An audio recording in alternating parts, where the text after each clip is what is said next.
স্বামীর থেকে খোরপোশ চাইতে পারবেন মুসলিম মহিলারাও। ডিভোর্সের পরে কোড অফ ক্রিমিনাল প্রসিডিওরের 125 নম্বর ধারার আওতায় তারা স্বামীর থেকে খোরপোশ চেয়ে মামলা করতে পারেন। এমনই রায় দিল সুপ্রিম কোর্ট। বুধবার বিচারপতি বি.ভি. নাগারত্না এবং বিচারপতি অগাস্টাইন জর্জ মাসিহারের বেঞ্চ এই রায় দিয়েছে। এদিনের রায়কে ঐতিহাসিক বলে মনে করছে ওয়াকিবহাল মহল। এই মামলায় জমা পড়া এক পিটিশন এদিন খারিজ করে দিয়েছে শীর্ষ আদালত। গুরুত্বপূর্ণ সিদ্ধান্ত নিল দেশের শীর্ষ আদালত সুপ্রিম কোর্ট। দেশের শীর্ষ আদালত বলছে যে কোনো মুসলিম তালাকপ্রাপ্ত মহিলা তার স্বামীর কাছ থেকে খোরপোশের জন্য সিআরপিসি এই ধারার 125 নম্বর ধারায় আবেদন করতে পারে।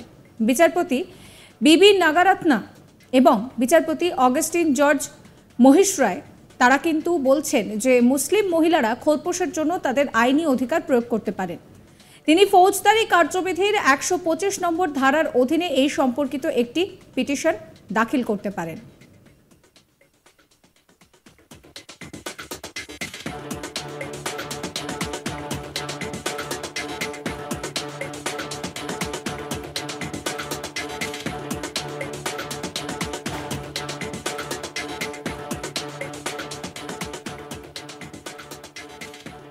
সিআরপিসির 125 ধারা কি সেটা জানেন আপনারা? সেটাই এবার আপনাদেরকে একটু সংক্ষেপে বলি। সিআরপিসির 125 ধারায় স্ত্রী, সন্তান ও পিতামাতার খোরপোশ সংক্রান্ত বিস্তারিত তথ্য দেওয়া হয়েছে। এই ধারা অনুসারে স্বামী, পিতা বা সন্তানের ওপর নির্ভরশীল স্ত্রী, পিতা, মাতা বা সন্তানেরা তখনই খোরপোশ দাবি করতে পারেন যখন তাদের জীবিকার জন্য অন্য কোনো উপায় নেই। সুপ্রিম কোর্ট এই বিষয়ে তাহলে কি বলছে? সুপ্রিম কোর্ট বলছে যে এই ধারাটি সমস্ত বিবাহিত মহিলাদের জন্যই প্রযোজ্য, তা ধর্ম নির্বিশেষে। মুসলিম মহিলারাও এই বিধানের সাহায্য নিতে পারেন। আদালত আবারও বলছে যে একজন মুসলিম মহিলা তার স্বামীর বিরুদ্ধে 125 সিআরপিসি ধারায় খোরপোশের জন্য আবেদন করতে পারে। যদিও বিচারপতি বি.ভি. নাগারত্না এবং বিচারপতি অগাস্টিন জর্জ মসিহ তারা পৃথক রায় দিয়েছেন, তবে উভয়ের যে অভিমত তা কিন্তু এক। আদালত বলছে যে মুসলিম নারী আইন 1986 ধর্ম নিরপেক্ষ আইনকে বাইপাস করতে পারে না। মুসলিম নারীরা কি খোরপোশ ভাতা পেতে পারেন না বা আগে পেতেন না? অনেক ক্ষেত্রে দেখা যেত যে তালাকপ্রাপ্ত মুসলিম মহিলারা খোরপোশের ভাতা সেখানে পেতেও পারেন, আবার নাও পেতে পারেন, আর পেলেও তা ইদ্যত পর্যন্ত। ইদ্যত কি?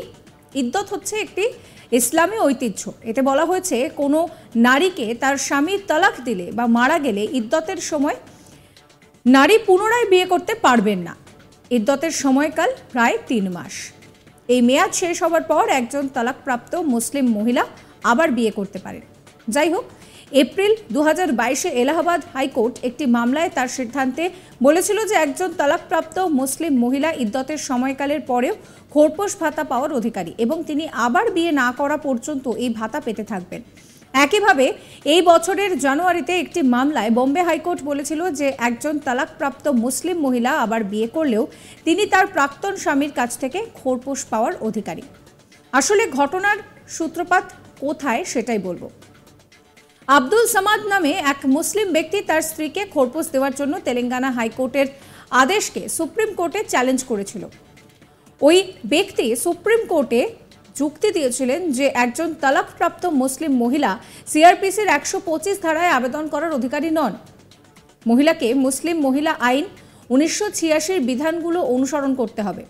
এমন পরিস্থিতিতে আদালতের সামনে প্রশ্ন ছিল যে এই ক্ষেত্রে মুসলিম মহিলা আইন 1986-কে অগ্রাধিকার দেওয়া উচিত নাকি সিআরপিসির 125 ধারাকে।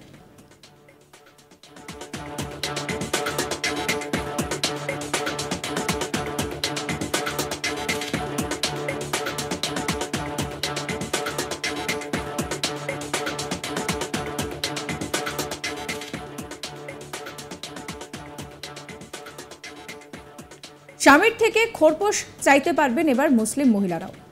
ডিভোর্সের পরে কোড অফ ক্রিমিনাল প্রসিডিওরের 125 ধারার আওতায় তারা স্বামীর থেকে খোরপোশ চেয়ে মামলা করতে পারেন।